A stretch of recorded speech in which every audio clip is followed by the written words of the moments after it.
নমস্কার বন্ধুরা, আমার ছাদ বাগানের নতুন আরেকটি ভিডিওতে তোমাদেরকে স্বাগত জানাই। আজকে আমি তোমাদেরকে আমার ছাদ বাগানে যে চন্দ্রমল্লিকাগুলো হয়েছে সেগুলোর সম্পর্কে তোমাদেরকে বলবো।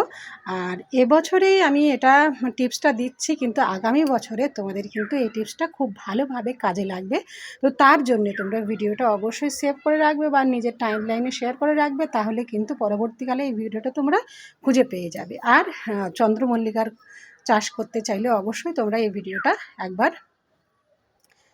রিভিউ করে নেবে। তো দেখো, আমি আমার চন্দ্রমল্লিকাগুলোর সম্পর্কে একটুখানি বলি। এগুলো সব আমার বাড়িতে লাগানো চারা। আমি কোনো নার্সারি থেকে একটাও চারা কিন্তু কিনি না। বেশ 7-8 বছর ধরে কিন্তু আমি চন্দ্রমল্লিকা চাষ করে আসছি। তো চন্দ্রমল্লিকা এমনই একটা ফুল, মানে এটা সিজনই হয়, শীতকালেই হয়, কিন্তু 12 মাস এর গাছটা কিন্তু খুব সুন্দর যত্নে থাকে, মানে ভালো থাকে, সতেজ থাকে, কোনো কিন্তু নষ্ট হয়ে যায় না। ডালিয়া টালিয়া যেমন নষ্ট হয়ে যায়, কিন্তু এগুলো কিন্তু নষ্ট হয়ে যায় না, সুন্দর থাকে গাছটা, কিন্তু 12 মাস ফুল দেয় না। তো এই সিজনে এত সুন্দর ফুল পাওয়ার জন্য গাছটা কিন্তু 12 মাস রেখে দিতে হয়।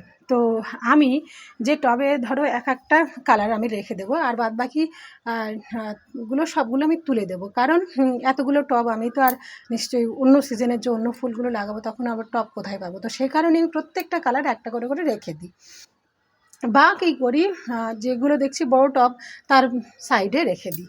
তার থেকে যে ডালগুলো হয় সেগুলো আমি অক্টোবরের দিকে গিয়ে সেগুলো আমি এরকম দেখছো, এরকম সতেজ যে ডালগুলো হয় সেইগুলো এরকম ছোট্ট একটা মঞ্জুরি কেটে নেব, মানে ডালের মাথাগুলো এরকমভাবে কেটে নেব 3 ইঞ্চি মতো লম্বা রেখে, 3 ইঞ্চি বা 2 ইঞ্চি এরকম লম্বা রেখে কেটে নেব। ঠিক এইরকম ডালের সাইজটা হবে, এরকমভাবে আমি পুঁতে দিয়ে দিই।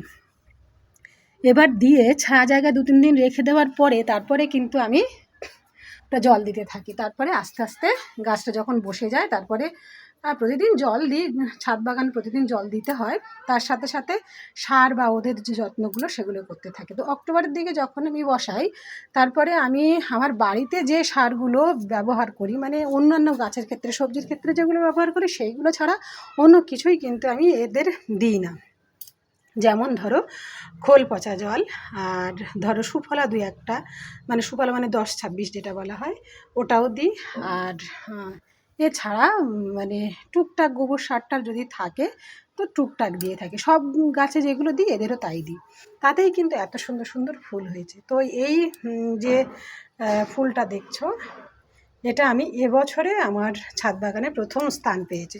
আমাদের পাশের বাড়ি থেকে 3টে ডাল আমি ছোট ছোট ডাল নিয়ে পুঁতে দিয়েছিলাম এরকম অক্টোবরের দিকে।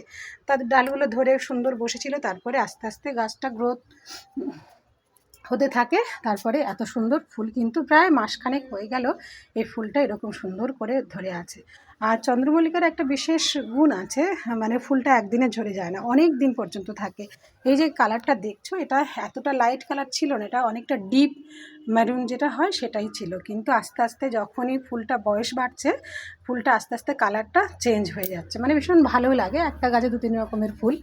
আর তার পাশে আর একটা দেখো, এই কালারটা আমার বেশ 2-3 বছর হলো আমার ছাদ বাগানে আমি একটা চারা কিনে প্রথমে লাগিয়েছিলাম, তার থেকে কিন্তু ডাল করে করে প্রতি বছর আমি এর থেকে ফুল পাচ্ছি।